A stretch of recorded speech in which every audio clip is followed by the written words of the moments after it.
When Greenhills began, it was founded by a group of parents who had independent school experience in their own families and wanted for their children and for children in Ann Arbor a similar experience. One of the ways in which I like to think about giving to Greenhills, you look at these white cinder blocks all around the school, and there are, I've never gone around and counted them, but there's hundreds of thousands of them. And if you just took tuition dollars alone and applied a dollar amount to those cinder blocks, tuition alone would only pay for one classroom, essentially. Everything else has come from the generosity of people in this community who believe that Greenhills has served their kids really well. Therefore, they understand that they have to give back to a school that has provided for them, and also people who really are firm in their belief that this kind of institution has to exist in this community. And there's also I think, understandably, this idea that if your children are in this school right now, they are benefiting from 40 years of other people providing their children this education. We wouldn't have these classrooms. We wouldn't have that theater. We wouldn't have our athletic facilities. We wouldn't have the kind of resources available to our teachers in our academic classrooms if it wasn't for past donors. Therefore, the people who are experiencing this kind of education, I think, feel that they owe something back to the school. And our alums, when they get to an age where they can do that, I know are going to do the same. But we have gone about this in stages, which is we've raised the funds necessary to build, and we've built what we need to build, and we've done it the right way. The total cost for this project is just over $6.5 million. And I'm really pleased to say at this point we've raised $3.5 million.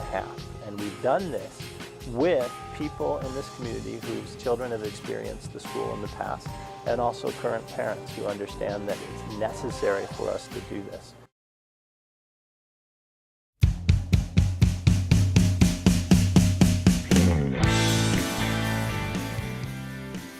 All the teachers who are in new rooms have smiles on their faces. I can tell you that, because it's just such a pleasure to be in there. It's a real lab, you know what I mean? It's not like I haven't been teaching, physics, and the kids have been learning, and it's all been good in the lab space that we've had. But I just walk into the room and just like, real lab space. We can do real physics here. And so it's been really nice to have that. We have a classroom space where we can actually concentrate on all of the classwork, and where I can send students, if they're doing analytical work from the lab, separate from the lab space. You can get around the lab tables. You don't have cords hanging all over the place. It's just it's nice to have a space where we can really do the work that we need to do in the classroom. One of the other things that's great about the new space is that we have our classroom and our lab space here, but over here we have the special projects room. And in the projects room, we are able to accommodate our teams, our special projects teams. So we have a Science Olympiad team, National Ocean Science Bowl team, we have science fair projects, and then we also have, on occasion, we'll have a senior project that is a physics-based project where they need a space to actually work on things. And so now we have this great space. They can come in, they have a space to keep their stuff, and so that's nice. So it's organized for the teams, and there's a space to actually keep projects out and work on them over periods of time, where they can do a really good job on the projects and work on making things that work well. At the same time, that frees up our classroom space, and so we don't have to try and juggle things back and forth. We can leave labs set up for students, and it really works much, much better all around. We really enhance what the teams do, as well as enhancing the instruction in the classroom. So very, very good arrangement. Science, you need to have some level of organization.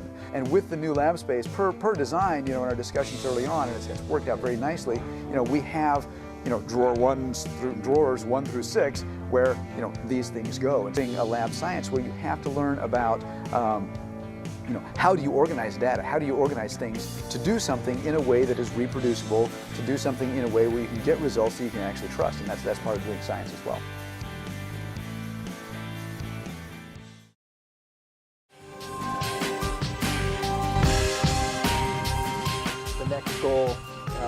project is to have for our 6th grade students a lab space and a science classroom facility that, like we've done with the upper school, that meets the expectations one would have for the kind of students and the kind of teachers that we have. In particular, Michael Wilson in our 6th grade science does miraculous things with our students in a very small classroom.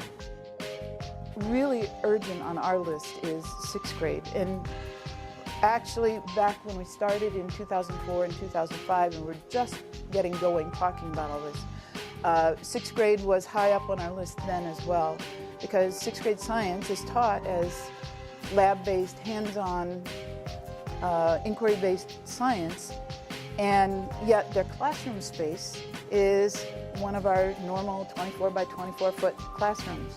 And to try to set that up, to have the storage space you need for lab and the room for kids to move in that space is just really limited. So we are really excited for Michael Wilson and his program that the 6th grade looks like it's next on deck, and he will have a larger space with lots more natural light, a little mud room, because going outside is an important part of the program.